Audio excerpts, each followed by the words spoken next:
Hey everyone, I'm Gary Valenciano, and this is Unshaken Stories of Grit and Grace, all put together for this podcast.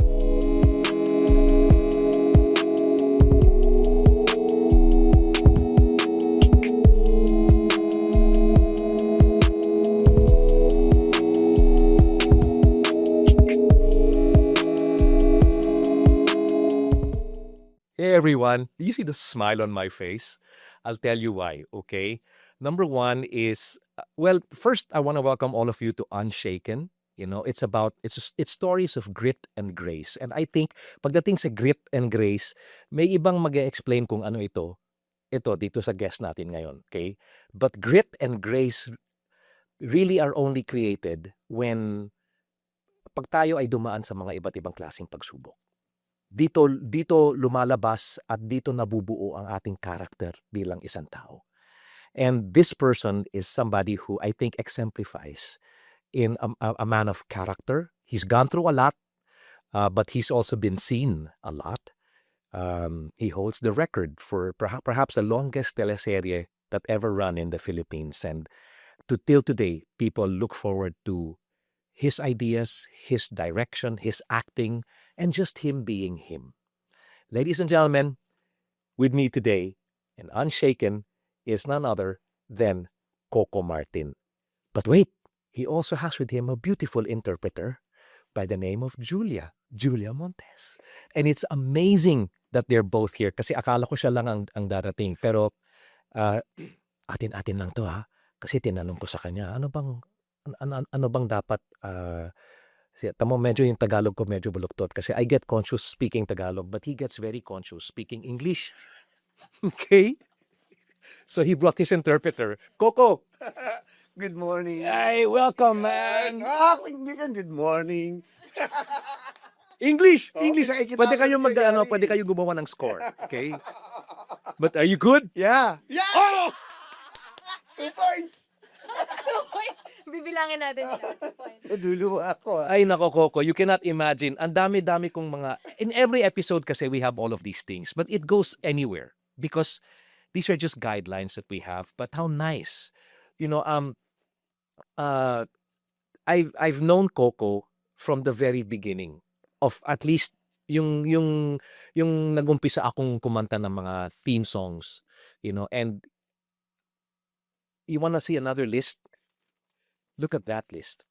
These are the 7 projects that he's had from Tayong Dalawa, Kung Tayo Magkakalayo. Tama ba yun? Opo. Magkakalayo? Kung tayo magkakalayo. Magkakalayo. Ayun, thank you. Thank you for coaching. Minsan lang kita iibigin in 2011, Walang Hanggan in 2012, Ikaw Lamang in 2014, Ang Probinsyano in 2015, and that went on forever. And then Batang Quiapo, which is started in 2023 up to today. Ito yung mga kanta. And there are more than 1, 2, 3, 4, 5, 6, 7, 8, 9, 10, 11 songs that I've done for him. Nung binasa ko yung listahan na yon, parang, Seb, na-bless mo talaga ako. Hindi, kasi ako, kasi iba yung nakikita mo, yung mga ratings, di ba, yung mga numero, because of people that watch, no? Pero iba pag nagko-concert ako, tapos kinakanta ko yung mga yun. That's real time. Talagang makikita mo yung mga tao, yung mga ganun-ganun. So I want to thank you, you know, Coco, na ako laging pumasok sa isip mo, na, si Sir Gary pwedeng gumawa ng ganun. But let me ask you, Coco, this is not about me, but I'd like to know, bakit Gary Valenciano, yung mga ano mo, especially yung Batang Quiapo and Ang Probinsyano, puro action yun eh. Pero bakit mo inisip na Gary Valenciano pwedeng kumanta ng ganito, ganyan-ganyan para makatulong o maging bahagi ng mga proyekto na ito? Bakit? Actually, di ba kay Gar na naalala mo, every time na nagpupunta ako sa ASAP, pag pinali na namin or kunyari magpa-pilot, di ba lagi kita niyayakap, nagpapasalamat ako sa'yo. Kasi sabi ko sa'yo lagi na, Kuya Gar, thank you, ikaw ang lucky charm ko. Kasi sa totoo, simula akong pumutok o nakilala sa telebisyon nung Tayong Dalawa. Yun yung big break ko. Yes. Hindi ako ang bida doon, kontrabida ako. Pero sabi ko kasi, every time na tinutugtog yung Tayong Dalawa nun, pag iiyak na ako, hindi ako nagmo-motivate. 'pag pinilay lang kasi may inaano kami papatugtugin lang yung kanta, yung sentrin tinatawag sa'min, eh. So, sobrang tumatagos siya sa puso, na hindi namin maano na parang 'pag kinakanta mo yung theme song, iba yung ano, eh, ang hirap ipaliwanag sa'ming mga artista, hindi na bilang isang normal na tao, ah. Yung motivation, ramdam na ramdam namin yung karakter namin, ramdam na ramdam namin yung kuwento nung istorya nung buhay namin. Kaya sabi ko mula tayong dalawa tapos kung tayo magkakalayo kontrabida rin ako dun. Ang first break ko na ginawa kong bida, minsan lang kita ibigin with Maha.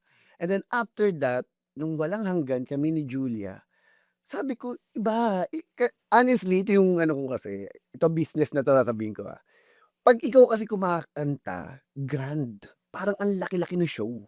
Para bang napaka-espesyal ng show, gano'n yung ano parang 'pag sabi nga nila, 'pag gusto mong paiyakin ng mga tao, 'pag kumanta na si Gary V, definitely ano na 'yan. 'Di ba nung ano 'yan, eh, nung probinsyano 'pag kinakanta mo yung wag Paano, paano? Isa pa daw po. 'di ba yung wag ka ng umiyak, talagang ano, ang daming, kumbaga ang daming kumanta nun, ang daming version na ano yun. Pero 'pag kinanta mo na siya, like kunyari yung sinasabi ko nga po yung kanta mo about kay God, ano po bang title nung Yung ililigtas ka. ililigtas ka niya, iba, alam mo yung nagkakaroon ng malalim na meaning yung kanta. Eh, importante sa'ming mga artista yun, eh. Tapos, siyempre kay Gary alam naman natin, kami buong family ko, hindi ko alam kung nasabi ko na sa ito, from lola ko, kapatid ko, sobrang sobrang kaming tagahanga mo na hindi ko akalain na magkakatrabaho tayo. Hmm. Hindi ko akalain na yung mga teleseryeng gagawin ko ay darating ang pagkakataon na ikaw yung kakanta sa mga proyekto ko. Parang honestly napaka-bless ko na hindi ko mapaliwanag na dati lang akong tambay. Yung Okay, okay. ordinaryong tao, 'di Okay, ba? Ta's darating ako dito na makakatrabaho Yan ang kita. gusto kong marinig, yung history ng isang Coco Martin. Naku. Pero I'm sorry if I failed to do this, but this is the Coco Martin I know. Ito yung, very active, very passionate sa lahat ng mga sinasabi niya. At hindi lang sa mga sinasabi niya, pero what he does. So Coco, can you greet all of those who are watching? Na ano po, Wala, Greet lang. Greet lang. Ah, Hi lang. hello everyone. Score na yan. Tatlo na yan. Diyos ko, dito ko lang yata ginawa ko talagang ng buhay ko 'to. Di ba kasi usually sa ABS it's nagpo-promote ka, di ba? Ito kasi ang gusto ko kasi na narinig kasi yung mga nanonood nito, yung mga iba solo lang sila. Malay natin nasa Dubai, nasa Canada, nasa Australia. So pag nasa harapan sila, ayun na, how they say, they are in front of us, Yes. Harapan. nasa harapan sila, how would you greet them? Sa Tagalog.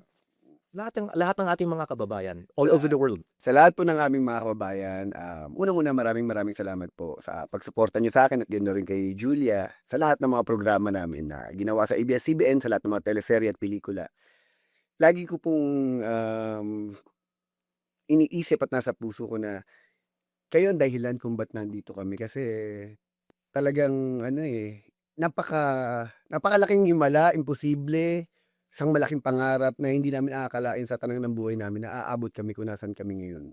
Kaya sobra kami nagpapasalamat dahil alam po namin na utang na loob po namin kung nasaan kami ngayon dahil po sa inyong pagsuporta at pagmamahal sa amin. Kaya maraming salamat po talaga sa lahat ng sumusuporta sa amin at gano'n na rin po kay Kuya Gary. Thank you so much po sa lahat ng aming mga kababayan sa buong mundo, sa lahat po ng mga Pilipino.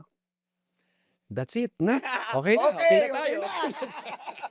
na. Gusto kong balikan yung sinabi mo kanina. Ito, meron akong isang magandang tanong dito na, ang batang Coco ba ay may idea na posible pala maging kung sino ka today? Naku, Kuya. Now, I want you to tell us. Kasi narinig ko yung kung paano ka pumasok sa showbiz. Narinig ko to nung namatay si Sir Deo Edrinal. Pero yung pagkabata mo, wala akong alam. Yung history mo as a child and how, kung paano ka naging, kung paano mo nakita ang sarili mo na, uy, may potential pala akong maging isang aktor. Wait, before you go on, no, just want you all to know, Coco Martin, when he started out, pretty boy, pero hindi lang yun. Pero magaling na aktor. But there is so much more to this man. Marami akong naririnig din na kwento tungkol sa kanya, no? Kaya siguro naging hit at palaging nagiging hit yung mga projects niya because it's not just the talent, it's also the heart. It's also the soul. It's the passion. It's the character of this man. So today, let's go to the very beginning. Nung bata ka pa, what was your life like? Trigger wala talaga, as in ano, hindi ko inakala or naisip man lang kahit papaano sa guni-guni na mapapasok ko 'tong hanapbuhay na 'to o yung pag-aartista. Kasi nung bata ako sobra akong mahiyain. Sabi ko nga, bata pa lang ako bulol na ako, eh. Utal parang gano'n ako, eh, ano. Pero kasi parang feeling ko, nakuha ko 'yun nung ano talaga, medyo hindi maganda yung nakamulatan ko nung bata. Actually kami ni Jules merong hindi maganda yung ano namin, eh, kasi broken family kami, eh. And then yung bata ko, every night wala akong matandaan na maayos na tulog. Parang gabi-gabi kinakabahan kami, nung kami magkakapatid nun. Tatlo kami, eh, that time. Kasi yung father ko dati 'pag nalalasing talaga, tinatakpan niya yung nanay ko. Every night yun, talaga 'pag nakainom siya. Pero 'pag hindi siya nakainom, yung tatay ko naman sobrang bait, sobrang mahiyain. Pero 'pag nakainom na siya, nag-i-split yung personality. Siya na yung siga dun sa buong lugar namin. Talagang dumarating sa point na natutulog kami, babarilin yung bahay namin. Tapos maya-maya, tatay ko kukunin na yung samurai, hahabulin niya yung ano, minsan tatagain niya yung mga kainuman niya, gano'ng level. Tapos nakikita namin kung paano niya sasaktan nanay ko. Ako ang tagatakbo, mula sa kwarto namin sa taas, tatakbo ko, hindi ko pa mabuksan yung mga pintuan namin, yung lock. Pinupukpok ko pa ng walis para mabuksan lang, ta's tatakbo ko ng ilang street, 3 street papunta sa bahay ng lola ko, para gisingin ang lola ko. Kasi ang lola ko lang ang nakakaawat sa tatay ko. 'Pag binubugbog niya yung mami ko tuloy, nanay ko, parang yumamak ka bigla. Nag-i-English. Nag-i-English ako, eh. Oh, di ba? Tapos, ayun every night, tapos ano hanggang sa sabi ko nga siguro I think nung ano na yun, siguro mga 4, yung medyo may ano ka na, may naaalala ko na from 4 to 9 years old ako. Talaga parang every night gano'n yung pakiramdam ko. Kaya nga Ah. meron ako nung high school ako, sabi ng teacher ko 'pag nasa school ako, sabi ng teacher ko, "Ba't bulong ako ng bulong?" Kasi 'pag halimbawa kunyari nag-aano tapos ano, Recitation. recitation. Tamo nabubulol ako 'pag ano, Point, point. 'pag English baliktad 5 kami. points. 5 points na yan, 5 points. 'Pag sasagot ako, bulong lang ako ng bulong. Tapos nagalit sa'kin yung teacher ko, bakit ako bulong ng bulong, bakit hindi ako yung ano, sumagot dun sa ano, sa klase. Tapos nung tinawag niya na ako, kinausap niya ako na bakit ano, kung hindi ako sumasagot sa klase, tapos uutal-utal ako. Tapos nalaman niya yung istorya ko na every night pala meron pala akong pinagdadaanan na ano, na kaba. Kasi 'pag gabi na yun, 'pag narinig na namin umuwi tatay ko, digi-digi-digi-digi-digi-digi-digi, kumaano na, eh. Nung kinuwento ko, magulgul ako, tapos yang-iya ako sa buong klase namin kasi nga siyempre lalaki ako tapos umiiyak ako sa harapan ng teacher ko. Tapos nung na-release ko yun, nagkaroon na ako parang gumaan. Parang nagkaroon na ako ng ano na, makapagsalita, nakakapag-recite na ako kahit papaano. Pero sabi ko siguro yun yung trauma dun sa pamilya natin Yes. na pinagdaanan Alam mo, ko. ngayon ko lang narinig ang kwentong 'to, pero talagang trauma talaga. At may mga ibang na hanggang ngayon, medyo may edad na sila, hanggang ngayon hindi pa nila naha-handle o hindi pa nila maintindihan o hindi pa nila ma-accept o hindi nila nare-release katulad ng ginawa mo sa harapan ng teacher. So, Kaya sabi ko nga, alam mo napaka-ano, eh, sa'min yun i-aano ko lang sa buhay namin ngayon ni Jules, sabi ko nga gano'n. Alam mo yun sa pamilya namin, never kami nagsasabihan ng I love you. Dati, never kami nagbabatian ng happy birthday. Gano'n ka-ano, ka-steep yung ano, kahit New Year, Christmas, wala. Pero nagtitinginan kami. Pero hindi kami ano, ibig sabihin hindi kami nag-aaway-away, hindi kami nagbabastusan, pero hindi namin nakalakihan. Kaya ngayon sabi ko sa sarili ko, 'pag ako nagkapamilya, lahat ng mga naranasan ko, hangga't maaari ayoko ipaparanas sa magiging pamilya ko. Kaya ngayon sobra akong makapagsabi ng I love you. Yung iba nga nawi-weirduhan sa'kin, eh, kapag halimbawa nakakakita ako kahit lalaki, yung niyayakap ko, hinahalikan ko. Kasi ngayon ako nakakapag-express, eh.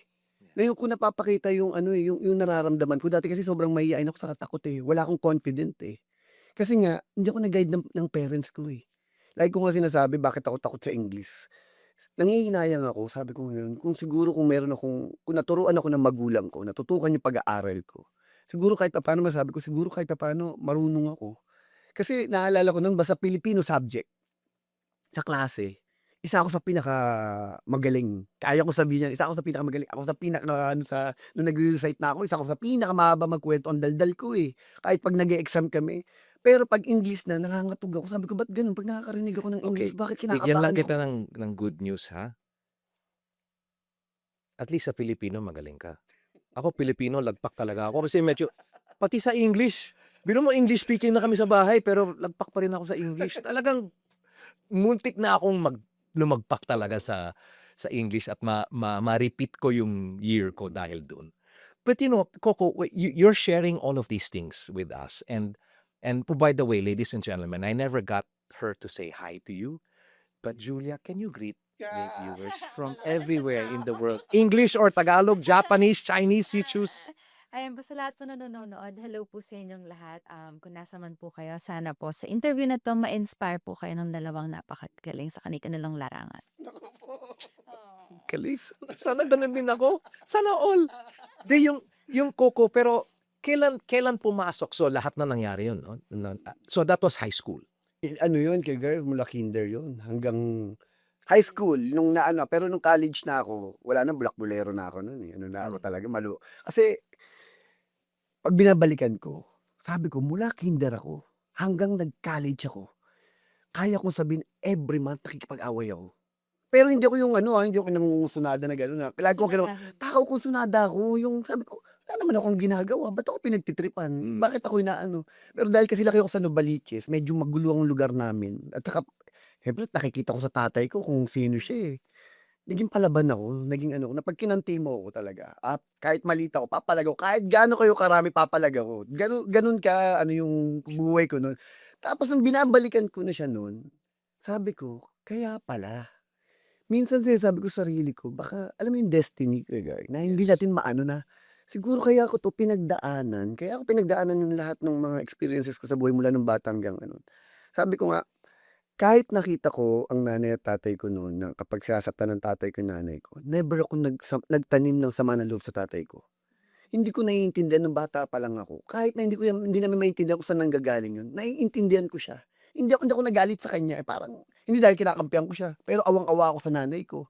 Kaya nung naghiwalay sila, hindi kami against, lalo na ako parang mas better na maghiwalay na lang, parang gano'n, para maano na rin yung nararamdaman ng nanay ko. Tapos after that, ang naapektuhan honestly yung kapatid ko, yung sumunod sa'kin. Kasi siya yung medyo napariwara ng onti, eh, nabarkada, kung saan-saan pumasok ng mga ano. Na maaari din mangyari sa'yo, no? Pero hindi ka, Kasi nga kuya, destiny nga, hindi nga. alam niyo kung ba't ko po inano, sabi ko nga sa sarili ko kasi, kapag ako napanghinaan o nadapa, wala na mangyayari sa pamilya ko.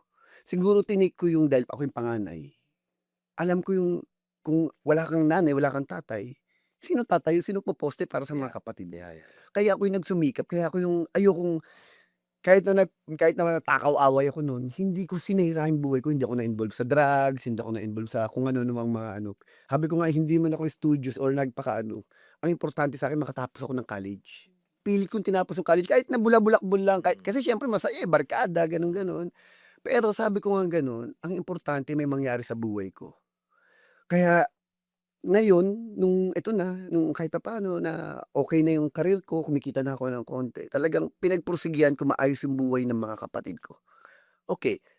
Uh, ikaw talaga kilala bilang isa sa pinaka-successful um, actors in the history of the Philippines, okay?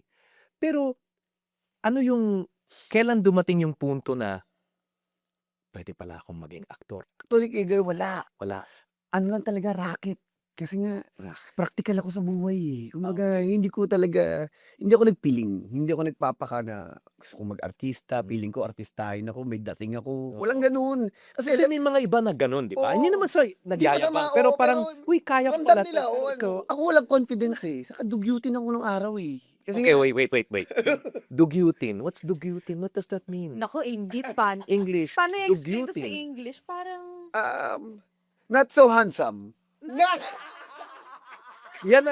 Yan ang feeling mo.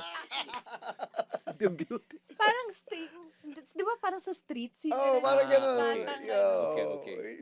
Hindi street gano'n. kid, gano'n. Wala ano, baduy Walang manamit, dating. walang dating, walang ano. Sabi ko nga 'pag nag-a-audition ako no'n nanghihiram lang ako ng damit sa mga barkada ko dahil wala kaming pera, eh. Are you guys hearing this? Ah, He would borrow clothes for his auditions. Kasi marami dun na gustong maging artista, gustong maging singer, pero karamihan hindi nila alam na minsan mahirap talaga. Kailangan dumaan sa mga iba't ibang klaseng Saka pagsubok. Bagari iba, ano ang hirap ipaliwanag yung trabaho natin. Dati lumabas ako kasi nasunugan kami. Okay, nung 1982, bago ako pumasok sa industriya, nasunugan kami. Hindi ko pa kilala si Tita Angeli noon. Tapos, ganun din. Dahil wala akong damit, lumabas ako sa show ni Martin and Pops sa GMA7, yung Penthouse Live. So lahat sila, all right, ladies and gentlemen, Gary Valenciano is here, ganyan, ganyan, ganyan. Nung unang beses ako lumabas, nagsuot lang ako ng yung sinusuot ko lang pang araw-araw. Kasi nung nasunugan kami, meron akong 2 pantalon pang school at isa pang performance. Puro puti yun. Okay? Ay nagkaproblema pa yung music ko. So nung unang appearance ko, hindi natuloy. Tapos sinabi pa sa akin ng producer, pwede kang bumalik next week, pero pwede bang baguhin yung suot mo? Kasi okay, okay, sige, sige. So umuwi ako, di ba? Wala na kaming bahay, ganyan, ganyan. So, pero hiniram ko yung damit ng daddy ko.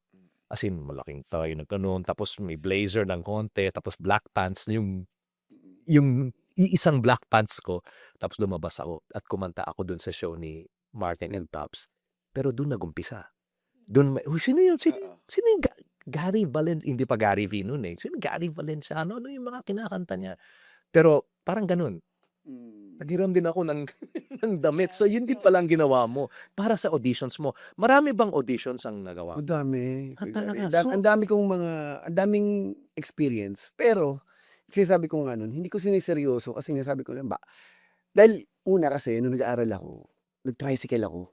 Pambaon. Nagta-tricycle ako, pambaon. Tapos nagtatrabaho rin ako nun nagtrabaho rin ako ng dishwasher. Dun sa bar ng tito ko. Tapos nag-waiter din ako. Tapos dumating sa point yung namimigay ako ng mga sampler sa mga bar. Di ba, minsan may mga gumigimik, mamimigay kayo ng mga kung ano, sigarilyo, alak, papatikim kayo. Tapos punta ako sa Araneta, mamimigay kami ng mga candies, pompos. Basta kung ano nung mapagkakakitaan racket. Kaya yung, ang tingin ko nun, nung pumasok ako sa show business, racket lang to. Kasi sabi ko, ano lang, ano ba yan, extra, extra, sige. Tapos nung unang-unang audition ko, Kuya na nung nag-BTR ako sa commercial, nakuha agad ako. Group lead, isa sa mga lead. Pero nung nagpunta ako ng audition, may sakit ako. Ang baba ng boses ko, simula akong mata, bagsak. Tapos nakuha ko, hindi ko akalain na makukuha ko. Ito na ngayon, shooting na ng commercial. Nung umaarte na ako, minura ako ng director. 2 AM in the morning. Kasi nga hindi ako marunong umarte. Kasi nung kinukunan ako, magmomotor-motor ka lang diyan, gano'n. Siyempre ini-enjoy mo na, naglalaro ka talaga, eh. Yung camera nilipat na sa harapan ko, frontal. Wala na akong nakikita kundi lente. Wala akong mata, hindi ko alam kung anong gagawin ko. Pinagalit yung director kasi siguro ang laki ng kukunan, ta's hindi ako marunong umarte. Minura ako. Ta's pinapapalitan ako, 2 AM in the morning. Sabi ko, Diyos ko dahil sabi ko, maano pa yung kita ko, sabi ko gano'n. Mapupurnada pa. Buti wala na silang iba makuha na papalit sa akin. Pero sabi ko nun, kaya ko kinukwento yun lagi.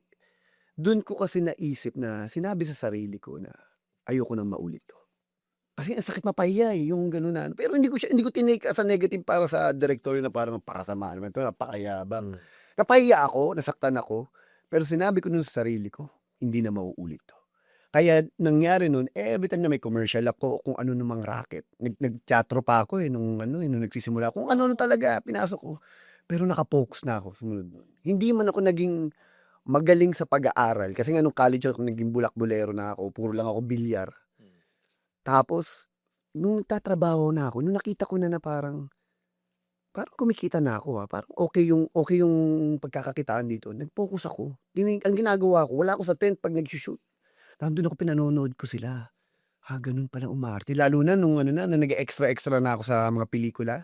Ganun, pinanonood ko lagi yung mga veteran actors, tinitignan ko kung paano sila umarte. Tapos gagawin ko, gagayahin ko yan. Pero simple, yung hindi gayang-gaya, lalagyan ko ng technique na gano'n. Hanggang sa nadidevelop, hanggang sa nagiging ikaw na yung style na yun, parang gano'n. Tapos hanggang sa nararamdaman ko, siniseryoso ko na yung trabaho ko. sabi ko nga nung nagsisimula ako sa indie, ang ano sa'kin dun ano, yung lagi ko kinukuwento na gusto ko lang mag-TNT. Pero hindi ako naging successful sa pagti-TNT ko at bumalik din ako dito sa Pilipinas. After 9 nag-janitor ako, Kuya Gary, sa Canada. Nag-janitor ako for 9 months. Tapos namumulot ako ng mga mga plastic bottles, mga can ng mga soft drinks. Pinupulot ko yun. Kasi nga, sabi ko nga, What year was that? I think mga 2005. 2005, 2004, mga ganun siguro yun. Tapos, pag weekends, nag-housekeeping ako. Saturday, Sunday. Sabi ko nga nagagano ko, tapos pag nag-vacuum ako, may barya, shoop! Gagano'n. Sabi, di ba, parang hindi nila pinansin. Shoop! Gagano'n namin. Tapos meron ako doon na nirakitan.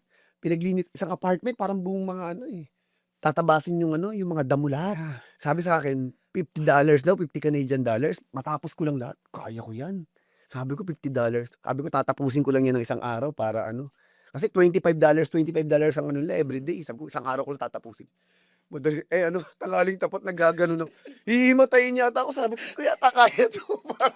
Ang dami ko. Grabe, alam mo, ngayon mo dami lang kong to narinig. This is the first time I'm hearing all of these stories in detail. Ang dami ko Grabe experience. pala yung mga experiences mo.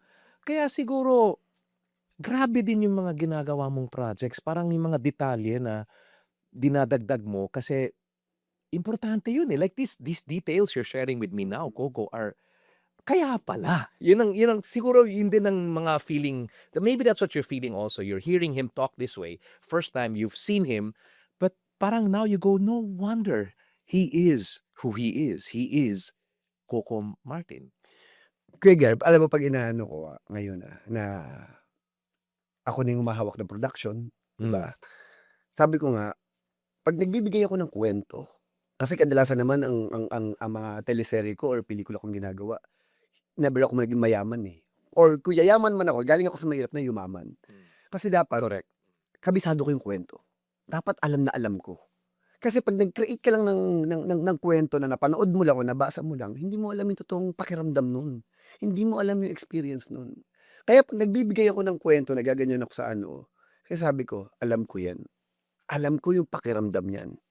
Kung bakit din ako ganito kahigpit pagdating sa production ko, kasi sabi ko galing ako sa babae. Kumbaga, ginapang ko yan eh. Inaral ko lahat yan. At ang gusto ko, hindi dahil mahigpit ako, gusto ko pare-pareho tayo. Hindi ako nag-ano na, ako lang nakakaalam, ganito yan, or may ganito. Hindi. Gusto ko, i-share ko, ano nangyari sa akin, mangyayari sa ating lahat. Kasi like ngayon, di ba po, may mga writers ako, mga bata. Gusto mag-resign. Sabi ko, ba't kayo magre-resign? Yes. Actually, ganun Di ba, talaga. ba't kayo mag-resign? Dahil napagalitan kayo? Dahil tinama yung nyo? Hindi. Sabi ko kasi, pag ginawa nyo yan, after 3 months, mag-a-apply ulit kayo. Same. Writer pa rin. And then after that, baka hindi na kayo masaya dun sa inaano nyo, sa Kasi trabaho inaano. hanap na naman sila. Sabi ko, alam nyo, sabi ko, yan yung backbone nyo. Yan yung magpapatibay sa inyo. Kasi pag wala kayong pundasyon, wala kang laman. Pero pag napagdaanan mo lahat ng hirap, alam mo, bigyan ng importansya yung trabaho mo. Kaya sabi ko, sabi ko, pag tinatanong sa akin lagi ng mga tao, natutulog ka pa ba? Kasi bakit ko inaano yun? Kasi sabi ko nga, ngayon na dumarating sa akin yung opportunity, yung lahat ng biyayang to, yung binigay sa akin ni God na hindi ko maano, sabi ko, alam ko, hindi ako nagpapaka-religious, pero alam ko nakikita ni God na padadaanin ko sa taong to. Kasi alam ko, pag pinadaan ko sa kanya, bibigyan niya ng importansya at i-share niya sa iba. Which is yun yung ginaganon ko sa iba. Kaya pag nakita nyo, ang dami kong sa production. Alam mo ko ilan lahat kami sa Batang Quiapo? Wala pang artista to 450 plus. Ganon karami yung taong hinahawakan ko. Wala pang artista yan. Wala pa. Ano pa lang kami, production pa lang kami. Dahil tatlong unit kami. In other words, isang buong barangay. Hindi. Maling tatlong barangay. Ang dami namin. Sobrang dami namin. Sobrang sa probinsya, ang nag-guest ko na artista doon 400 plus. Yung mga guesting ko na. Dahil 7 years ganun. I think ang Batang Quiapo, dahil 3 years pa lang kami, siguro kung mga 200 plus nang nag-guest ko na, baka hindi ako ganun ka-sure na artista na na which is, like kung ang sinasabi, kahit siguro kay Garcia sabi ko, kung ba't ako na-appreciate ng ibang mga veteran actors, nakikita siguro nila na parang, maayos 'tong taon 'to. Mm. Kasi gusto ko maayos yung production hangga't maaari sabi ko kung gagawa ka na lang din at magkatrabaho ka na lang din. 'Di ba tayo 'pag minsan nanonood tayo o whatever nasa isang production ka, 'di ba may sinasabi kang, "Mali, dapat gano'n, eh." Kasi ayokong maranasan 'yun. Bakit ko sinasabi? Kung kaya naman natin i-correct at itama, gawin na natin. Kasi ako naniniwala ako kung ano man aspeto, maging political man 'yan, sa showbiz man 'yan o sa kahit anong organization o anong business, kailangan may tamang leader. At kapag sinabi ng leader dapat iisa kayo ng direction, dapat lahat naniniwala at sumasang-ayon sa'yo. Parang gano'n yung Gusto ko lang ma-interrupt kita lang konti. Kasi yung unang tanong na gusto kong maitanong sa'yo ay hindi mo kasi naisagot yung isa, eh. yung ano Sabi kaya. nila, "Natutulog ka pa ba?" Ano ba, natutulog ka pa ba talaga o hindi? Hinintay ko yung sagot, eh. Kaya Sabi ito mo ang sasabihin ko sa'yo, ito talaga, ito yung totoo. Kung bakit ganito boses ko, 2 AM in the morning ako na-pack up, okey? Gumising ako kanina ng 6 AM. Kasi sabi ko nga, ang importante sa'kin yung salita, yung commitment. Yeah, 'Pag nag-commit ako diyan kahit anong that's it. mangyari, kahit wala akong tulog, kahit ano darating at darating ako diyan. Kasi sabi ko, respeto ko yun, eh, dun sa tao. Kasi honestly, siyempre yun din ang gusto mong ibalik sa'yo, yung 'pag nag-usap tayo, like ko nga sinasabi po 'to, kahit sa mga boss ko, sinasabi ko nga, mag-uusap lang tayo sa simula, and then after that, finished product na.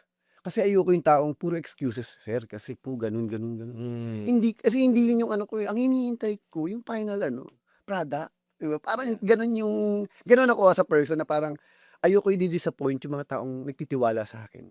Siguro kay Gary, sabi ko nga from extra, hindi ko akalain na darating ako sa punto ng buhay ko na aabutin ko 'to. For me, from extra, naging extraordinary. You know, that's you. Coco, I have to say, and I'll just say it in English, okay? But I'm so moved by your story because ang nakikita ko sa TV nakaka-impress. Pero ang naririnig ko ay nakaka-bless sa akin talaga. And for everybody there watching, for the young ones who are watching right now, you wanna be a leader, you have to go through a lot, eh. You can't be a leader if you don't have any foundation. And the foundation that Coco has gone through is deep, and he is helping build a foundation for others as well, working with him. Wow, this is my first time to hear a lot of these things. Ang hindi ko malilimutan was after my operation, from my heart and from my kidney, I got this knock on the door outside, okay, upstairs. Kasi binanggit sa akin ni Angeli na Coco Martin. I'm like, what? Why does Coco Martin want to come here? You know? Why? No, he just wants to talk to you. So binuksan ko yung pintuan and there was Coco Martin. Hi, Sir Gary.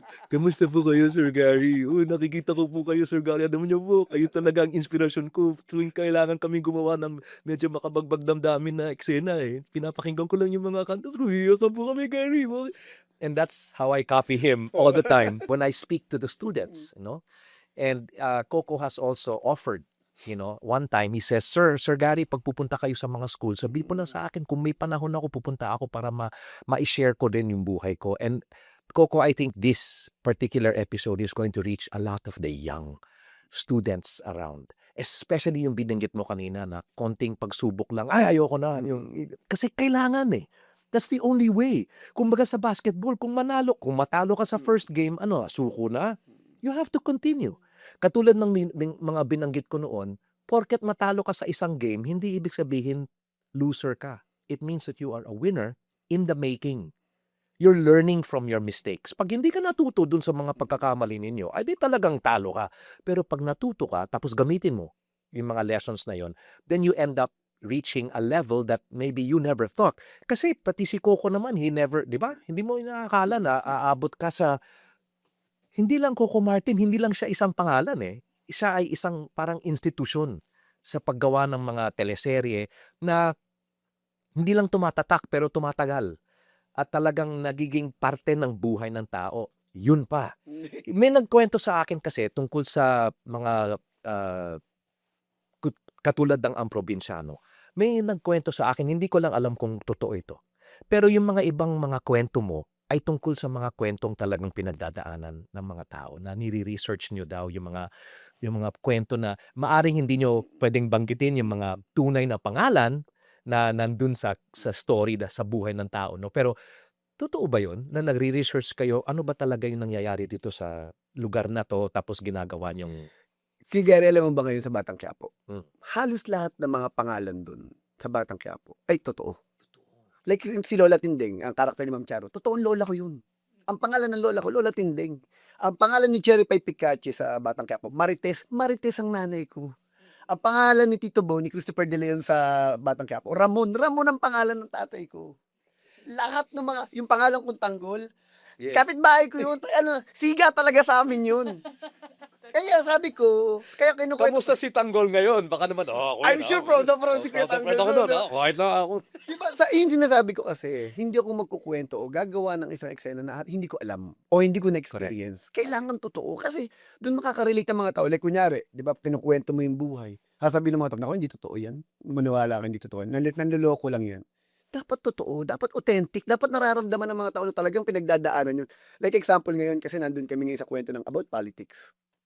Kung bakit ko Oo, siya, yun. Medyo di ba? Ang hirap din nun, no? kung ba't ko siya ginagawa kay Gar, sabi ko, hindi para mang-apak, manira, walang ganun. To educate.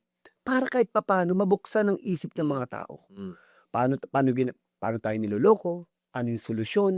Kailangan may solusyon. Kailangan alam nila, nakikita lang, meron pala solusyon. May pag-asa pala. Mm. Di ba parang, pag nanonood yung mga tao, namumulat sila at nakikita nila yung sarili nila. Yun lang, sabi ko yung reflection eh. Di ba sabi nga natin, ang pelikula o teleserye ay sumasalamin sa totoong buhay ng tao. Okay, yung sumasalamin sa totoong buhay ng tao. Yan ang kwento ng isa sa mga kanta na ginawa ko para sa Ang Probinsyano, yung ililigtas kanya. Kasi nung pumunta nga rito si Coco, tapos tinanong niya ako kung pwede akong gumawa ng isang bagong kanta para sa Ang Probinsyano. And at that time, I told Coco, I said, medyo matagal na akong hindi nakakapagsulat ng kanta kasi parang hindi ako masyadong inspired. So si Angeli said, like this, Gary, why don't you collaborate with Jonathan Manalo? And I remember yung binanggit mo, Coco, when you said, Sir Gary, ayaw namin ang isang kanta na tungkol sa kwento ng Ang Probinsyano. Gusto namin na isang kanta na maaring maging theme song ng buhay ng tao, na nagre-reflect ng buhay ng tao. So inisip naman ni Jonathan Manalo, let's talk about kung ano yung pinagdaanan mo. Kaya yun yung yung first lyrics, di ba? Yung kay daming tanong, ganun ang na-feel ko. Wala ka talaga tatay. Tapos, walang sagot, nasasaktan, hindi alam ang dahilan. Sorry kung maging emotional ako pero yun yung mga na-feel ko at that time Di ba? Parang yung feeling ko, parang hindi ba yung diabetes sapat na yun? 40 plus years na ako bilang isang type 1 diabetic, hindi pa sapat yun. Tapos nagkaroon ako ng bypass, tapos nagkaroon pa ako ng cancer 2 weeks later na, so parang wow. Pero, dahil dun, yung kanta na yun, ay nako. Okay, I'll share with you, okay, before we continue, with the story of Coco. It was 2022, I was doing a tour in the US called Re-Energized. It was my first tour or my second tour after the whole ordeal in 2018. Habang kinakanta ko yung ililigtas kanya, which was in the bandang dulo ng concert, biglang may lumitaw sa stage na wala naman akong alam na may surprise sila para sa akin. It was Coco Martin. And if I have the clips, and I do have the clips, we'll show you. But can you imagine how that felt for me? Inexplain ko sa tao kung ano yung kanta. Tapos nakita ko yung tao.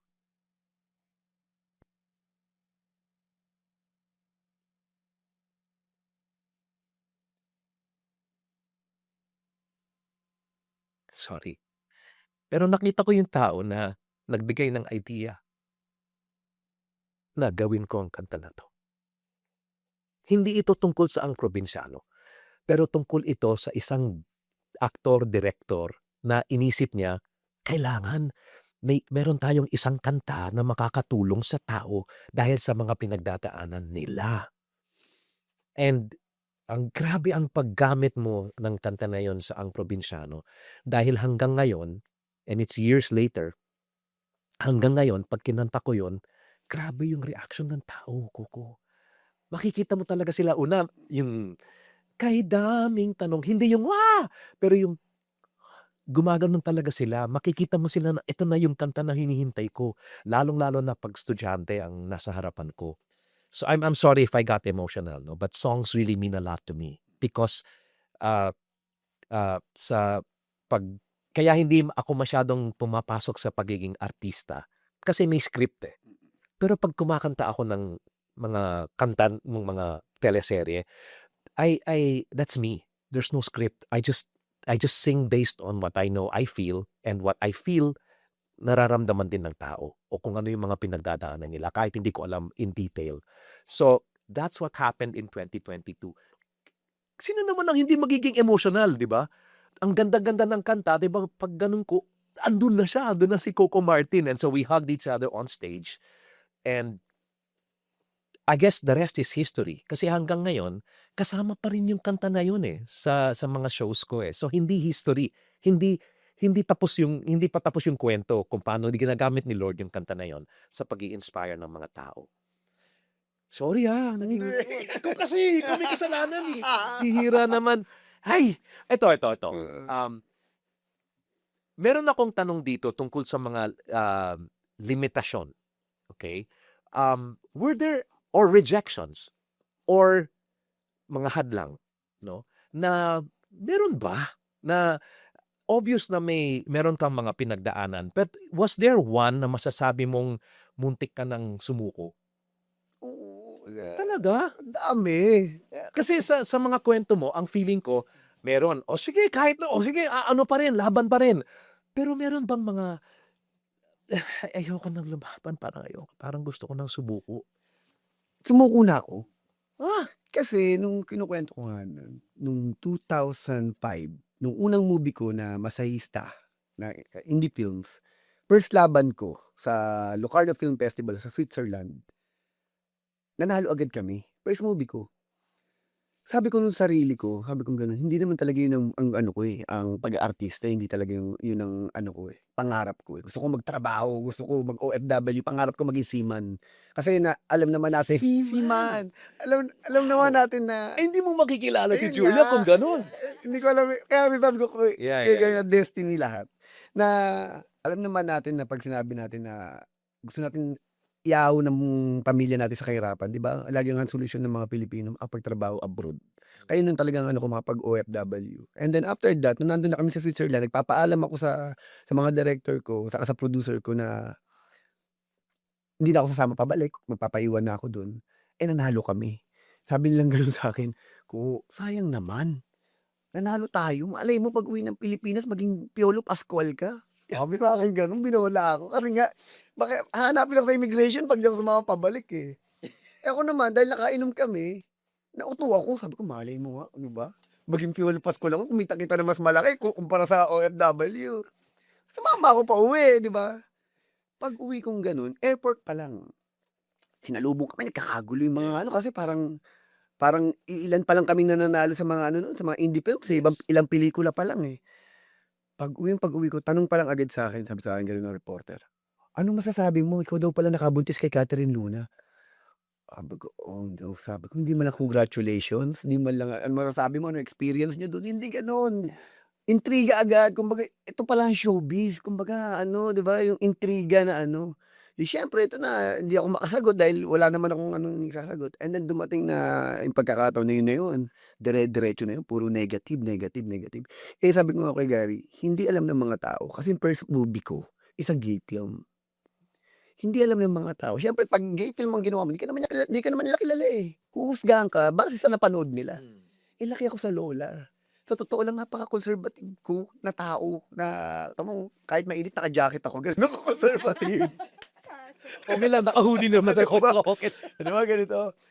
Sabi ko nga gano'n, yung kasi kuwento ko na, kasi dun sa movie ko na Masahista, nagpakita ako ng puwet na hindi ko kayang gawin that time, na sabi kong gano'n.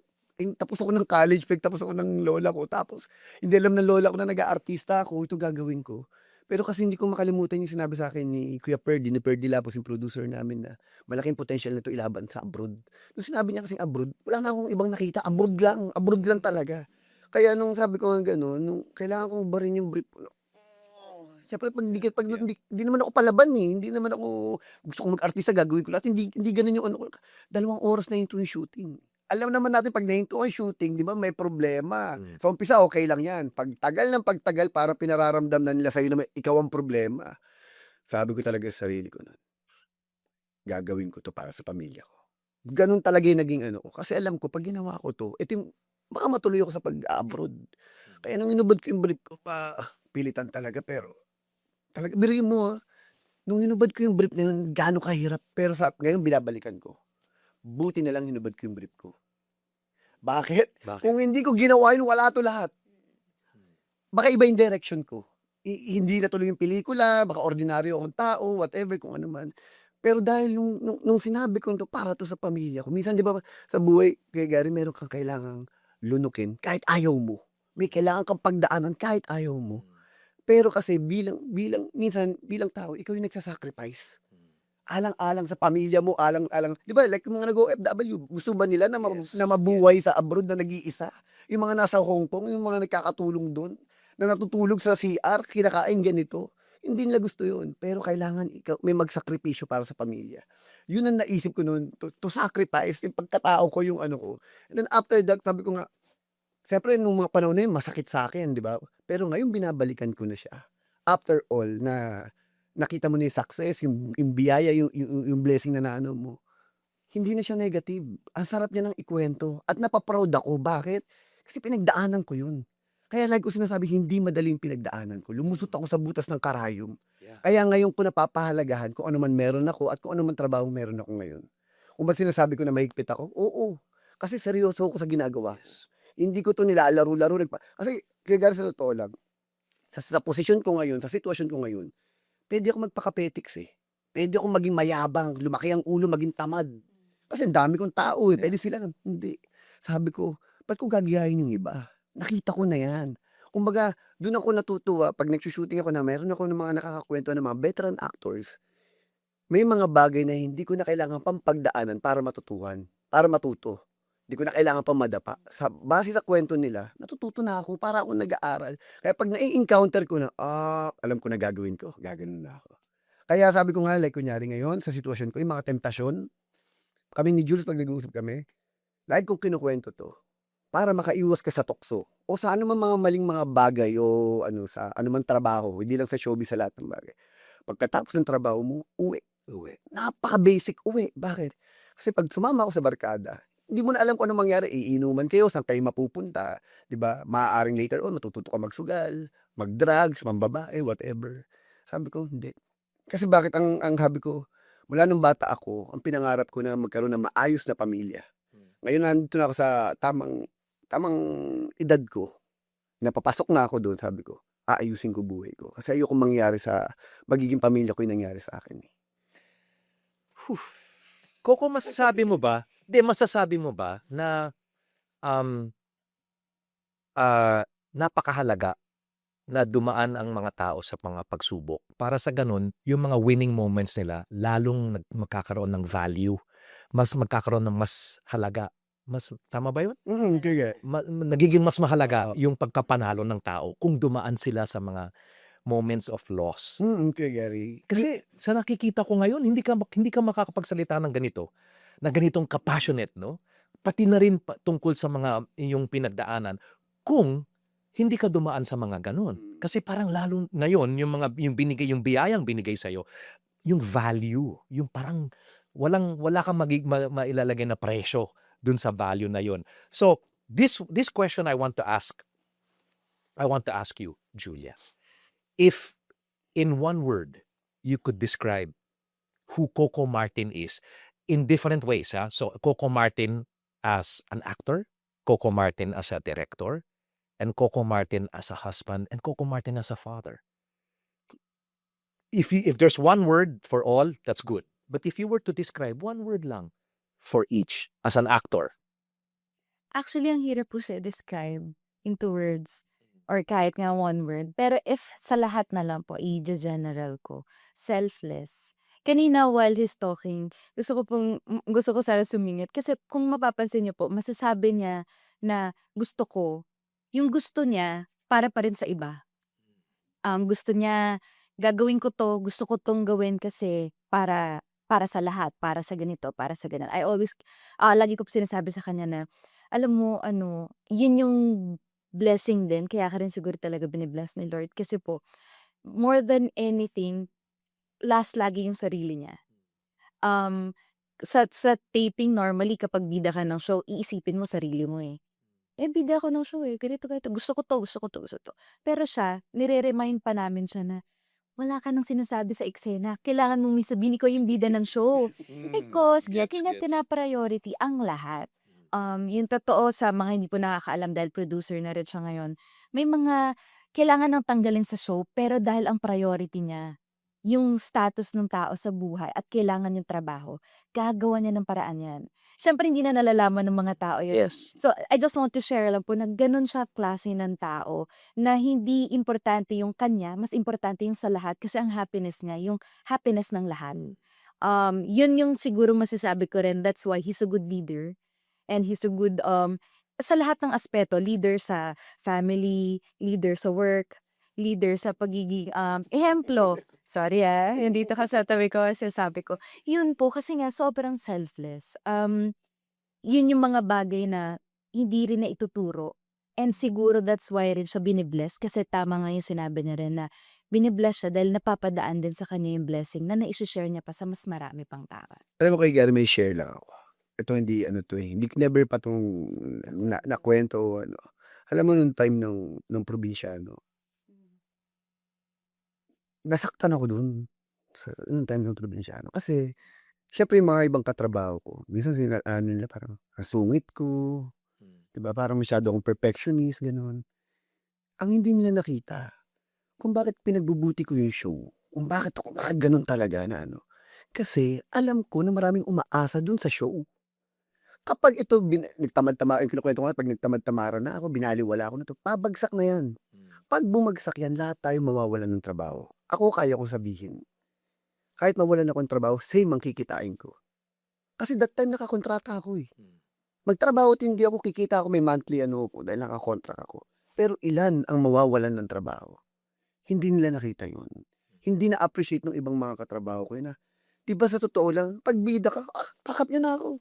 Hindi, Na ako yung pinakauli. Tapos 'pag sabi ko nga, that time pa lang nun, artista ako direktor, ako ang creative, isa rin ako sa writer, 4 pa lang yun. Ito ngayon nagbatang Quiapo na ako, ito na batang Quiapo na, artista, direktor, writer, Writer. and creative, line producer, 7 na yung ano ko, ko na nakaano. Pero sabi ko, bakit ko ginagawa yun? Kasi sabi ko, alam ko, kapag pinagbuti natin lahat tayo may trabaho. Ang hirap ng buhay ngayon. Correct. Alam natin kahit sa showbiz ano, hindi lahat. Alam naman natin na bagsak ang pelikula, 'di ba? Parang kaya sabi ko nga ngayon na hindi ko nga akalain, sinabi ko nga ito, sabi ko, ang probinsyano tiyambak. Sabi ko, feeling ko yun yung pinaka-peak ng career ko. Kasi 7 years 'di ba? Parang tsamba lang yun. Sabi ko, yan na yun siguro, ito na yun, after that, magda-die down na ako. Sabi ko nga ano na, ito na yun, ano na, magninegosyo na ako. Kasi nga alam ko paano na yun, pero nandiyan pa rin, pero hindi na gano'n. Pero hindi ko akalain after probinsyano, nung ginawa ko yung Batang Quiapo, mas gumanon pa siya. Kasi nung time natin na may ABS-CBN pa, ang rating ng probinsyano nun nasa 42 hanggang 45. Yes. Tapos sa Mindanao nagpi-51 siya, gano'n kataas yung ano nun. Tapos nung nag-Channel 5 na, ang ratings na nakuha kong pinakamataas sa probinsyano nung nasa Channel 5 na yung probinsyano dahil almost 1 year yata ako probinsyano sa Channel 5, 17. Pero nung nagbatang Quiapo na ako, alam niyo pinakamataas na inabot ko, 27. Ibig sabihin, kung may ABS-CBN pa, yung normal pa yung lahat. Mas mataas ang Batang Quiapo kumpara sa probinsyano. Kaya sinabi ko nun sa sarili ko, akala ko patapos na ako. Hindi pala. Pasimula pa lang ako. Correct. Kasi itong ngayong 2026 na darating, Kuya Gary, ang gagawin ko, na matagal kong hinintay at pinangarap na, kasi pag nanonood ako, syempre bilang artist, di ba may mga bagay ka na gustong gawin na sana makagawa rin akong ganyan. Sabi kong gano'n. Kapag gumagawa kasi ako ng pelikula, either rom-com, drama, or action comedy, para bang wala pang producer na tumataya sa akin na parang, bigyan nga natin si Coco na talagang totoong action. Yung kung anong ginagawa niya sa TV, i-ano natin sa pelikula. Kasi 'di ba yung mga action star, 'di ba, mga pelikula lahat yan, eh. Yeah. Ako wala pa ako talagang solid na talagang action na talagang magbabayad ang mga tao dahil gusto ko manood ng action movie ni Coco. Kaya nung nanonood ako ng OTJ ni Direk Eric Mati, saka yung mga Baybas, Yeah, nila yeah, yeah, 'di ba, yeah. parang, wow! Ang Yes. galing na ng mga Pinoy, kaya na natin, Kaya natin. pinangarap ko. Pero hindi nila ako pinapansin. Sabi kong gano'n. Sabi ko baka naman ako lang yung nangangarap, baka feeling ko, sabi ko sa sarili ko no'n, baka hindi pa ako enough sa mata nila. Maaari sa maraming mga tao, sa mga tagahanga ko, okey ako. Pero kanya-kanyang taste, 'di ba, kanya-kanyang pagtingin yan, Yes. panlasa, eh. Tapos sabi kong gano'n, okey. Sabi ko kung hindi nila ako napapansin, ako na lang gagawa. Sabi ko kahit papaano nagpo-produce din ako ng pelikula, ako na lang gagawa, sabi kong gano'n. Pero wala pa akong time, di ko maano. Ta's one time, pinatawag ako ni Sir Dondon, Monteverde. May pinresent sa'kin project, gano'n, ayan na. Sabi niyang gano'n, "Ito ko may naiisip kami, ganyan, ganyan." Ganda ng pinresent nila pero parang indie ang dating sa'kin, okey naman. May isa pa kami ganito, ganito, medyo horror, okey din. Pero habang nagkukuwento siya, hinihintay namin si Direk Eric. Nagkuwento ako sa kanya, sabi ko, "Alam niyo, aaminin ko sa inyo Sir Don, ang tagal kong hinihintay na sana ma ma ma ma ma ano ba tawag sa English nun, ano, Alin po? yung ma-consider nila ako." Ma-consider. Nakakarami siya. Oo. Check! Marami. Ma-consider Sana ka para ma-consider sa nila isang ako, oo, sana may sa 'pag gumawa sila ng OTJ or whatever, Baybas, ma-consider nila ako na, "Uy, si Coco nga kunin natin." 'Di ba, parang nag-a-action naman siya kahit papaano, eh. Sabi ko kasi sobra po kasi ako talagang tagahanga nung OTJ niyo saka ng Baybas. Sabi ko, bilang lalaki, kasi kanya-kanyang panlasa, eh. Nung habang kinukuwento ko yun, naano sa mata ni Sir Don, parang bagay sa kanya, parang may concept kami ng OTJ na bagay sa kanya, yung bago maging si Joel Torre sa OTJ, yung young version. Tapos sabi niya, "Mamaya may kukuwento sa'yo si Direk Eric." Kuwento, kuwento, kuwento, kuwento, kuwento. Tapos sabi kong gano'n, "Alam niyo po natutuwa nga ako, napa-proud ako kasi nakakagawa na tayo ng General Luna, Yes. ng Gregorio del Pilar. Yes. Tapos sabi ko ng ano, ng Manuel L. Quezon, 'di ba?" Sabi ko, "Grabe." Sabi ko, "Ako fan ako ng mga ano, ng mga pelikulang 'yun." Pero sabi ko, "Honestly, hindi ko kayang gawin 'yun kasi hindi ako articulate, eh. Bargas ako, eh, tambay lang ako, eh, taong kalye lang ako, eh. Kung may kaya akong gawin do'n, ang kaya ko lang si Bonifacio." Sabi kong gano'n, kasi yung pagiging mapusok, yung puso, Yes, yes. yung hindi gaano yung isip, hindi parang Rizal, 'di ba, hindi gano'n. Yung Bonifacio kayang-kaya ko yun. Sabi niya gano'n, "May Bonifacio kaming project." Mamaya kaya nakuha ko yung dalawang project na nakadaldalan ko, sabi kong gano'n. Kuwento ako ng kuwento, na which is, Kuya Gary, yung sinasabi ko ngayon na parang akala ko nung probinsyano yun ang peak. Yes. Nung itong dumating na yung Batang Quiapo at ngayon paparating yung 2026, sabi ko, "Hindi, pasimula pa lang ako." Ang problema ko ngayon, yung schedule ko. Kasi ang Batang Quiapo, MWF. Siyempre papasok yung dalawang pelikula. May isa pa akong gagawin, yung Father's Day sa Star Cinema, kami ni Jules. Sabi kong gano'n, paano ko 'to gagawin? Sabi ko nagsabay-sabay. Pero sabi ko sa sarili ko, "Hindi, binigay sa'kin 'to ni God at alam ko siya ang gagawa ng paraan para magawa ko ang lahat ng 'to." Sabi ko, hindi ko alam, kahit prosesuhin ko sa utak ko, sabi ko alam ko tutukod ako, pero sabi ko hindi. Sabi ko bibigyan niya ako, kasi hindi niya ibibigay sa'kin 'to kung hindi ko kakayanin, eh. 'Di ba parang hindi ka nabibigyan ng pagsubok na hindi mo kayang lampasan. Kaya sabi ko ngayon, tama po kanina nag-uusap tayo kay Gary na yung importanteng health, eh. Paano mo aalagaan yung sarili mo, eh. Which is, sabi ngayon ni Jules, siya nag-aalaga sa'kin. Papainom ng vitamins, nag-aayos ng damit ko, tagabasa ng script ko. Alam mo yung Yeah. as a partner, kailangan mo ng tao na talagang ano kayo, eh, sabi ko nga siyempre marami tayong mga kaibigan, pero kailangan mo makahanap ng partner mo, yung talagang masasabi mong partner mo, Yeah. sa anumang laban, sa trabaho man, sa personal na buhay, talagang sa negosyo. Kaming dalawa 'pag sa ano, 'pag nag-aanuhan kami na, sabi ko 'di ba nagnenegosyo rin kasi ako ngayon kay na maliliit lang. Correct, correct. Sabi ko kay Jules, sabi ko, "Nanay mag-ano tayo, may naisip ako." Sabi ko, "May naisip ako."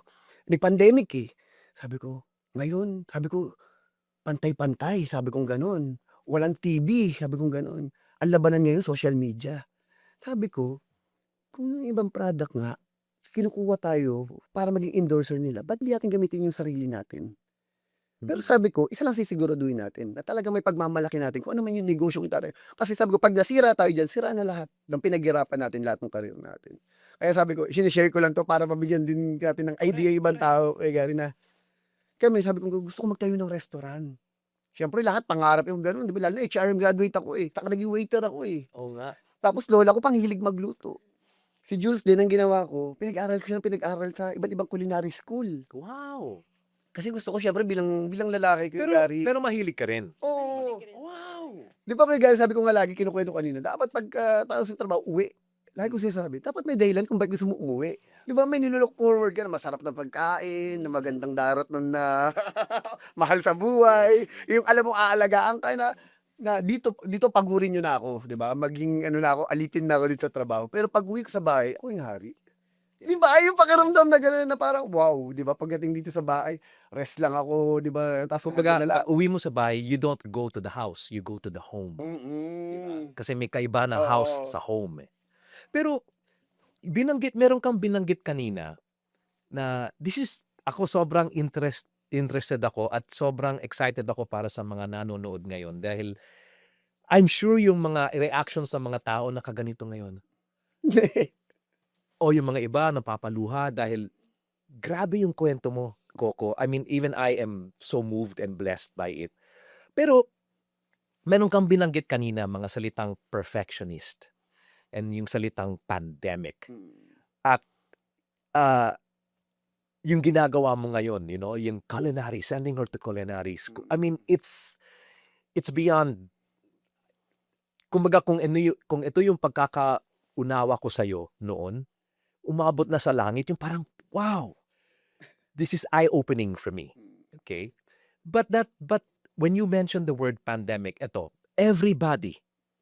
everybody in the world experienced the pandemic. Walang exemption. Mayaman, mahirap, malusog, medyo may sakit, lahat may pinagdaanan sa pandemic. The pandemic also saw the franchise of ABS-CBN being cut. But you had to continue with Ang Probinsyano.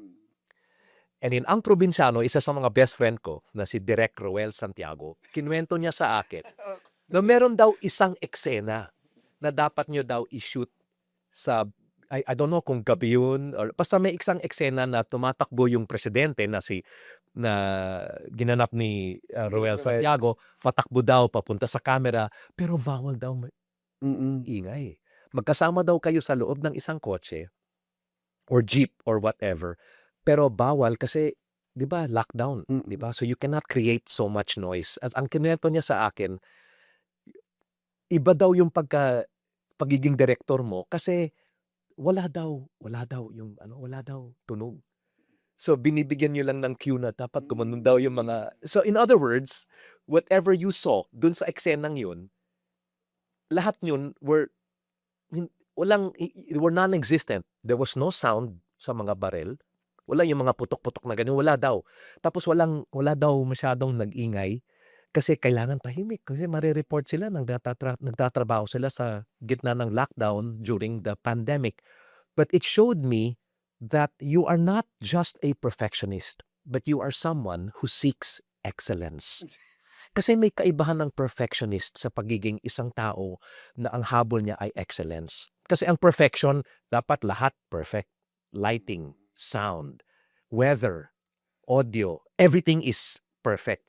Pero ang excellence ay kahit umuulan, o kahit flat ang gulong, or kahit hindi nakuha ng cue ng tao, or kahit yung audio medyo may konting basag, magiging excellent pa rin kasi gagawin mo ng tama kung ano yung kahit may mga mali-mali, mga elements ng shoot na yon. So my advice to you is, imbis na isipin mo na perfect dapat palagi, isipin mo na lang dapat excellent.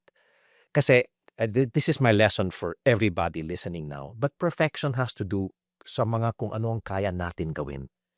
Excellence is when we say, Lord, ikaw na bahala. At gagamitin ka sa excellent, sa isang paraan na magiging excellent pa rin ang resulta, because excellence has to do with His perfection sa kalagitnaan ng ating imperfection. And that is you. Coco. That for me, you are a perfect example of that.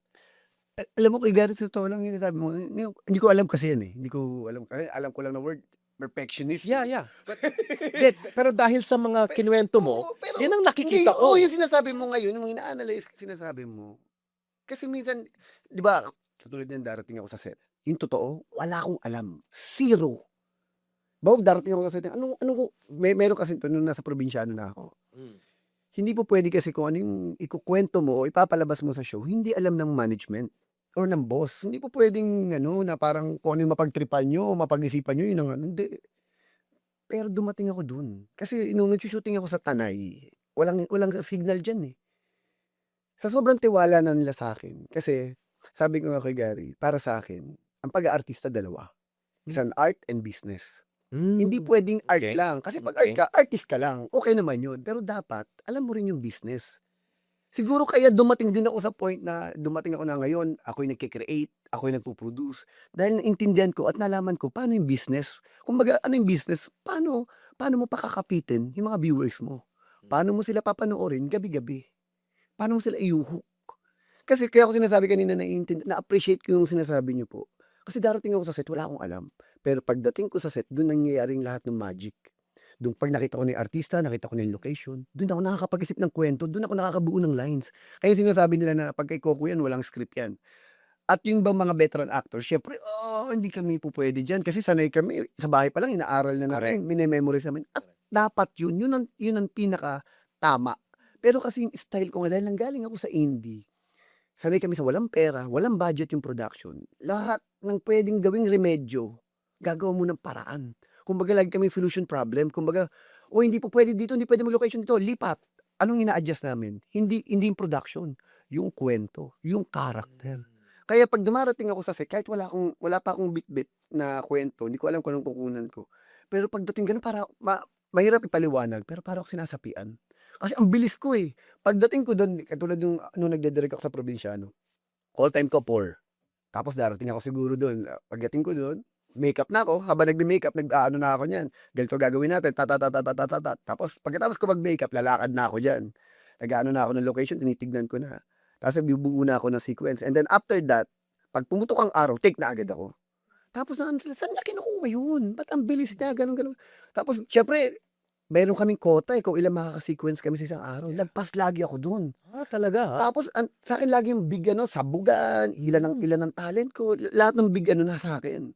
Pero sabi ko, bakit paano niya nagagawa yun? Yun yung yung inaano niyo kanina, Kuya Gary, na yung excellence, yung ang tingin ko dun perfectionist na mataas yung ayoko niyan, parang kung ano, 'wag na lang. Hindi, eh. Yung sa lahat ng nangyayari na minsan di mo na alam yung gagawin mo tapos si God yung sinasabi nga nila sa'kin, gift of God yan, yung parang pagkukuwento mo, si God na totoo yun. Nung later on tsaka ko na inamin na meron pala akong gift, yung sinasabi nilang gift na sa pagkukuwento, yung sa pagbubuo ng character. Sabi kong gano'n, paano nangyayari ang lahat ng ito? Tapos 'pag minsan uuwi ako, 'pag gano'n tapos pinanonood ko na, paano ko nagawa yun? Samantalang yun siguro Kuya Gary, alam mo yung pinapasukan ka niya, Yes. hindi mo alam. Kasi kahit ako, hindi ko siya mapagyabang. Hindi ko masabing ako yung gumawa dahil hindi ko rin mapaliwanag kung paano ko nagawa yun. Na 'pag pinanonood ko, ako mismo nabibilib, ang dami nung talent. Saka sabi ko, "Di naman ako nag-aral ng directing. Wala naman akong alam about scriptwriting. Paano nangyari ang lahat nito?" Kaya lagi ko ng ngayon nga honestly, kapag meron akong katulad 'to, may interview tayo or minsan 'di ba, iimbitahin kami sa isang okasyon, kakanta, lagi na lang ako, "Lord, kayo na yung kumanta para sa'kin. Kayo po sana yung magsalita para sa'kin."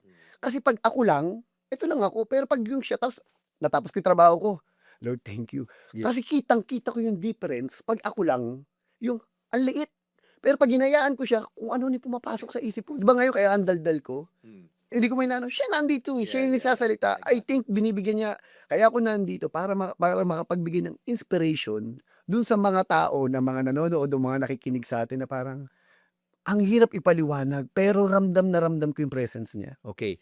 Meron kang isang salitang binanggit na lagi kong ginagamit sa 'pag kinakausap ko yung mga estudyante, okay? It's the word gift, okay? Obviously, Coco Martin is gifted. Julia is also gifted in the art of Both of them are blessed in the art of acting, blessed with the gift of acting. But then, Coco is also a director, a producer, a scriptwriter, everything na rolled into one. Kayo, um, yung gift na binigay kay Coco, hindi niya hinayaan na ibinigay ni Lord sa kanya tapos hinayaan na si Lord din ang magbubukas ng gift. Kailangan kayo rin ang magbukas niyan. Because that's when you realize and discover yung excitement na ano kaya to? No, imbis na ibang magbubukas. Coco took the courage. Okay? Sa lahat ng pinagdaanan niya, he took the courage, yung lakas ng loob, na buksan niya yun. Tulad nito, biro mo, Coco Martin saying, Sir Gary, Sir Gary, medyo mahina ako sa English, ikaw na pong bahala. You've heard all the things that Coco has gone through. Almost all. I'm sure there are many other stories na hindi pa niya kinekwento, pero obvious na ang dami niyang pinagdaanan. And it reminded me and my wife of a verse. And I'll read it to you both in English and I will try and translate it into Tagalog. It's found in Romans 8:28. Now, you see, if there's one thing tungkol sa Lord na napansin ko is that, and it's a truth about Him because it's also, nakasulat din ito sa banal na salita, na the Lord is the same yesterday, today, and forever. So in every sunrise, andun na siya. Bago pa lumabas yung araw, andun na siya. And He will be the same. Kung ano siya noon, ganito siya ngayon, at He will be the same tomorrow. Kung siya ay nag-heal ng tao noon, He's the same today, and He will continue to do that tomorrow. There is a word found in Romans 8:28, and it says, and we know that in all things, the things that Coco went through, in all things, God works for the good, not for the bad, for the good of those who love Him, and it's obvious na mahal nilang dalawa ang Lord, and those who are called according to His purpose. It's obvious na He is called according to God's purpose. Sa Tagalog, ito yung translation na I was able to come up with. Alam natin ito na sa lahat ng nangyayari sa buhay natin, mabuti man o mahirap, ginagamit ng Diyos ang lahat para sa ikabubuti ng mga nagmamahal sa Kanya. Period. In all things. Now, Coco, in all things, bilang isang director, okay, yung transition mo sa pagiging actor into this is before we wrap all of this, okay? Parang ang na-bless ako, and this actually just came to my mind right now, pero kaya ka naging isang director, ay hinayaan mong maging director mo sa buhay mo, si Lord. And for me, ang dami kong pwedeng maitanong sa iyo tungkol sa pagiging isang director, and those are all these technical stuff maybe and all, but parang na-explain mo na sa atin na ang unang-unang pumapasok sa iyo, which for me ay nakuha dun sa salita ni Julian, yung pagiging selfless. It's parang everything you do is really not for yourself.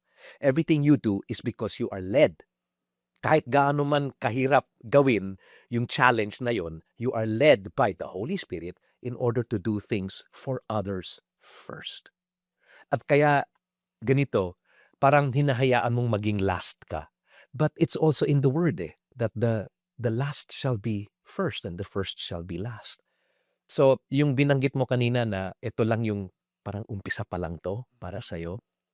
Kung ang nakita mo ay si Coco Martin, sorry ha, at hindi ito masasalon ng camera, pero the Coco Martin we're talking about is way up here. Na ang dami pa. Nakikita lang natin ang tip of the iceberg. So I just want to thank you, both of you, for being here.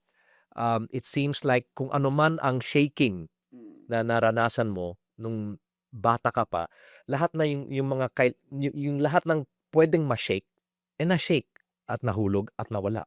At na ang natira, yung mga hindi pwedeng ma-shake. Kaya unshaken, ang isang katulad mo, Coco Martin. And I want to thank you so very much, for your time, This guy has to go because his schedule, alam na natin, di ba? Basta wag mong kalimutan, ha? Na may kama ka sa bahay, may maganda kang misis, at kailangan mo rin magpahinga. No, but it's I hope that you guys have been able to get a lot of lessons from this because I know I have. And I probably will watch this episode again and again and look at even the unedited version of this to learn so much from this. Coco, maraming salamat. As in, sobra-sobra. Ayan, no? So, pag nakita tayo uli sa iba't ibang mga events at lahat, ngayon pa lang, I just wanna say, alam ko na marami akong matatanggap na mga comments tungkol sa episode na to. Dahil sa pagka-bless nyo sa napakaraming tao from all over the world. Both English speaking and Tagalog speaking. Hindi, mababasa naman talaga. So, maraming salamat. Are there any final words you might wanna share? Ako, Kuya Gar, ano ko lang, nagpapasalamat ako kasi ang dami kong naranasan ng mga interview, di ba? Iba to meron akong, para bang, sabi ko meron akong na-discover sa sarili ko, o meron akong naliwanagan. Like yung sinasabi niyo yung excellence, yung, ano kaya, Holy Spirit. Holy Spirit. Diba sabi ko kanina, alam ko lang, perfectionist, yun lang yung ano ko. Ngayon alam ko na yun, na parang yun pala yung meaning nun. Yun pala yun, di ba? Pero sabi ko nga, sa lahat ng mga pinagdadaanan ko ngayon, sa lahat ng alam mo minsan, ito, kaya ako gusto, yung sinabi ko sa kaya may share ako. Oh, yes. Kasi sa bawat araw ng buhay natin, di ba? Yung devil, yung nandyan. Ang pinaka-importante lang na natutunan ko sa sarili ko, nare-recognize ko siya, naririnig ko siya, at alam ko siya. Kasi kung hindi ko siya kilala at hindi ko alam, baka hindi ko nararamdaman na nagagawa ko pala siya. Dahil naiintindihan ko at nalalaman ko, binubulungan ako ng hindi maganda. May pinapa-analyze sa akin, or minsan lang, di ba, pag nasa social media ka, nagdadasal ka. Papasukan ka niya. Kung ano-ano yung sinasabi niya tungkol sa'yo na parang, sinasabi ko, minsan, sasabihin ko sa sarili ko, God, hindi po ako yan.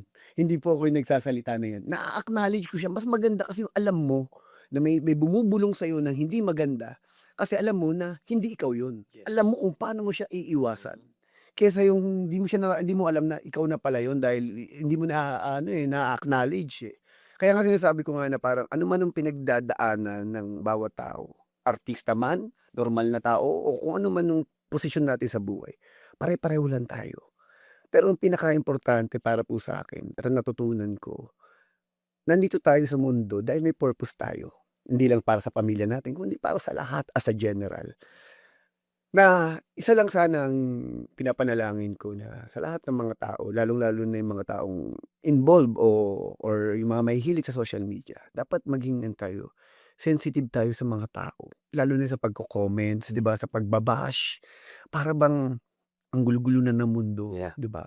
Para sa akin kasi kung wala kang masasabi o magagawa na maganda sa kapwa mo, it's better na huwag ka na mag-comment at tumahimik ka na lang. Pero yung para makisawsaw ka or pagkakitaan mo ang isang bagay para makasira dun sa tao, ang sakit lang. 'Di ba pag ako na dun sa mga taong binabatikos, tapos judge na sila dahil doon. Para bang ang sakit lang na kasi na para bang, ba't ganun? Ayun na ba ang mundo? Ito na ba ang mundo ngayon? 'Di ba? Parang sabi ko 'di ba pag nagdadasal tayo ngayon, bakit ganito ang dasal natin? Lord, sana po ingatan niyo kami. Ingatan niyo po ang pamilya ko. Para bang takot na tayo everyday. Ibig sabihin ganun na kagulo, ganun na, pangit sabihin pero ganun na kasama yung mga nangyayari ngayon sa mundo.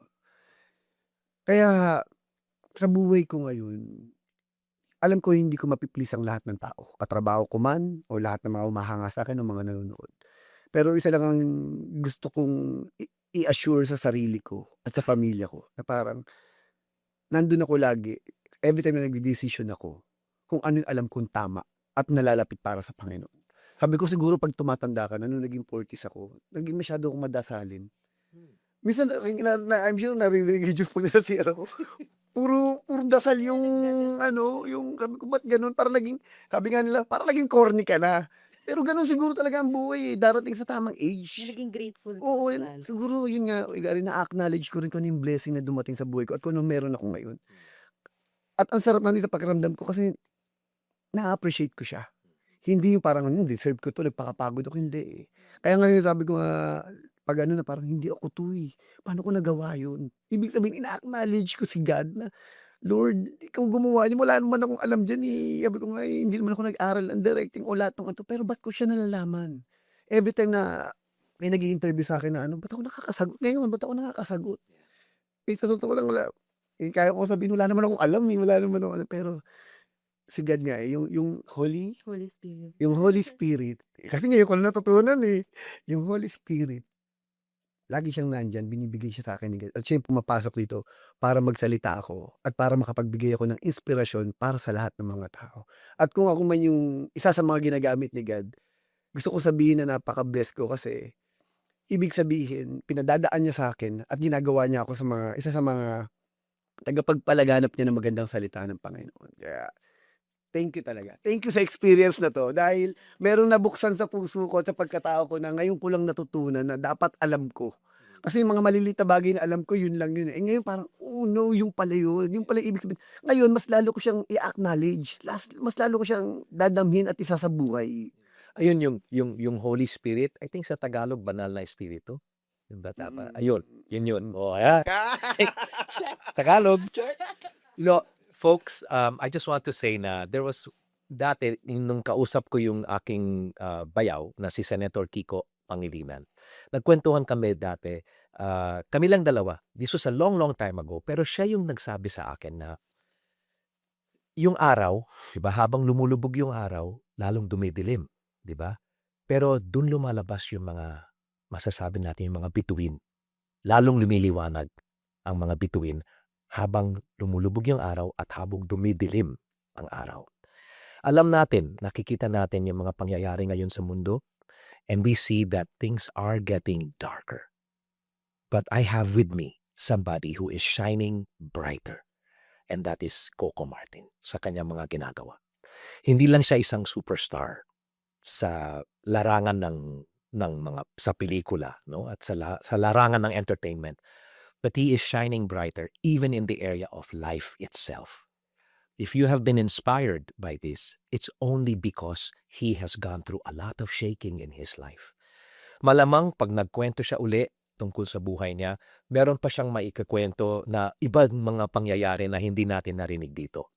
But it is because of the shaking that he's gone through that he has remained unshaken, which is what this is all about. So, again, Coco and Julia, thank you so, so very much for being here, for blessing me and for blessing millions out there who I know, even kung pinanood nila to in, let's say, in a year's time or even, let's say, 2 years' time, ang dami pa rin mapibless at ang daming mag-iisip na ano pa yung mga nangyayari sa buhay ng isang Coco Martin. Kung akala nyo, kilala nyo na siya bilang isang aktor, kilalanin nyo siya bilang isang taong totoo, isang taong tunay na nagmamahal sa Panginoon at hinahayaan ang sarili niya na magamit ng Panginoon sa kahit anong klaseng paraan. So thank you for joining us. I am truly, truly thankful that I had this chance to be with Coco Martin. Pero alam ko na mabibless kayo. Pero basta't galingan niyo po, Onage, Coco, ha. God bless you, Coco. I guess I speak on behalf of everybody. Hindi lang mula sa ABS-CBN, pero sa lahat ng mga fans mo. Ako, thankful ako na hindi lang ako isang fan, pero isang kaibigan. At we love you guys, and we thank you, and we wish you all the best, and may God continue to use you in the way that you are meant to be used. Salamat! Thank you. See you guys again next time right here on Unshaken.